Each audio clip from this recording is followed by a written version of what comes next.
ನಮಸ್ಕಾರ ವೀಕ್ಷಕರೇ, ನೀವು ನೋಡ್ತಾ ಇದ್ದೀರಾ ಸುದ್ದಿಗಾರ ನ್ಯೂಸ್. ನಾನು ತೇಜಸ್ವಿನಿ. ಕೋವಿಡ್ಗಿಂತಲೂ ಭಯಾನಕ ವೈರಸ್ ಹರಡುವ ಆತಂಕ, ಮಾಜಿ WHO ವಿಜ್ಞಾನಿಯಿಂದ ಎಚ್ಚರಿಕೆ.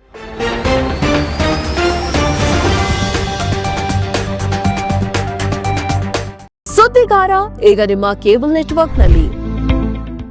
ನವದೆಹಲಿಯಲ್ಲಿ ಹಾನಿಗೊಳಗಾದ ಕ್ರೂಸ್ ಹಡಗಿನಿಂದ ಮನೆಗೆ ಹಿಂದಿರುಗಿದ 4 ಕೆನಡಿಗರಲ್ಲಿ ಒಬ್ಬರಿಗೆ ಹ್ಯಾಂಟಾ ವೈರಸ್ ತಗುಲಿರುವುದು ದೃಢಪಟ್ಟಿದೆ.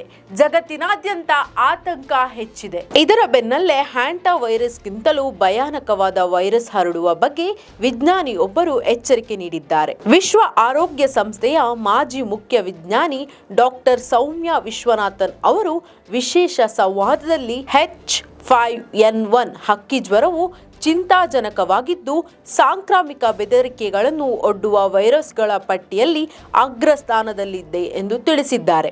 ಭಾರತದಲ್ಲಿ ಹಕ್ಕಿ ಜ್ವರ ಪ್ರಕರಣಗಳು ಪತ್ತೆ ಕಾಣಿಸಿಕೊಂಡು 2023ರ ಡಿಸೆಂಬರ್ ಅಲ್ಲಿ ಕೊನೆಯ ಬಾರಿಗೆ ವೈರಸ್ ಪತ್ತೆಯಾದ ನಂತರ 2025ರ ಆರಂಭದಲ್ಲಿ ಛತ್ತೀಸ್ಗಢ, ಮಧ್ಯಪ್ರದೇಶ ಮತ್ತು ಆಂಧ್ರಪ್ರದೇಶ ಸೇರಿದಂತೆ ಹಲವು ರಾಜ್ಯಗಳಲ್ಲಿ ಹಕ್ಕಿ ಜ್ವರ ಪ್ರಕರಣಗಳು ಪತ್ತೆಯಾಗಿದೆ. ಇದು ಮಾನವನಲ್ಲಿ ಕಂಡುಬಂದರೆ ಮರಣ ಪ್ರಮಾಣದ ಸಾಧ್ಯತೆ ಹೆಚ್ಚು. ಭಾರತೀಯ ವೈದ್ಯಕೀಯ ಸಂಶೋಧನಾ ಮಂಡಳಿಯ ಮಾಜಿ ನಿರ್ದೇಶಕರಾಗಿದ್ದ ಡಾಕ್ಟರ್ ಸೌಮ್ಯ ವಿಶ್ವನಾಥನ್ ಹೇಳಿದರು. ಕೋವಿಡ್ನಲ್ಲಿ ಸಾವಿನ ಪ್ರಮಾಣ 1% ಕಡಿಮೆ ಇತ್ತು. ಆದರೆ H5N1 ವೈರಸ್ ಮನುಷ್ಯನಲ್ಲಿ ತುಂಬಾ ಹೆಚ್ಚು ಸಾವುಂಟು ಮಾಡುತ್ತದೆ ಎಂದು ಸೌಮ್ಯ ವಿಶ್ವನಾಥನ್ ಹೇಳಿದ್ದಾರೆ.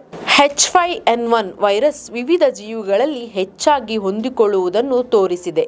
ಈ ವೈರಸ್ ಹಕ್ಕಿಗಳಿಂದ ಬೆಕ್ಕುಗಳಿಗೆ, ಅಮೆರಿಕದ ದನಗಳಿಗೆ ಮತ್ತು ಹಲವು ಖಂಡದಲ್ಲಿರುವ ಮಿಕ್ ಪ್ರಾಣಿಗಳಿಗೆ ಹರಡಿದೆ. ಹೀಗೆ ವಿವಿಧ ಜಾತಿಗಳ ಜೀವಿಗಳ ನಡುವೆ ಹರಡುತ್ತದೆ. ಈ ವೈರಸ್ ಮನುಷ್ಯನಂತಹ ಸಸ್ತನಿ ಪ್ರಾಣಿಗಳಲ್ಲಿ ಚೆನ್ನಾಗಿ ಬದುಕುವಂತೆ ಬದಲಾಗಿದೆ ಎಂದು ತಿಳಿಸುತ್ತದೆ ಎಂದು ಹೇಳಿದರು. ನಮ್ಮ ಈ ವಿಡಿಯೋ ನಿಮಗೆ ಇಷ್ಟ ಆದಲ್ಲಿ ಲೈಕ್ ಮಾಡಿ, ಶೇರ್ ಮಾಡಿ, ಕಮೆಂಟ್ ಮಾಡಿ ಮತ್ತೆ ಸಬ್ಸ್ಕ್ರೈಬ್ ಮಾಡಿ.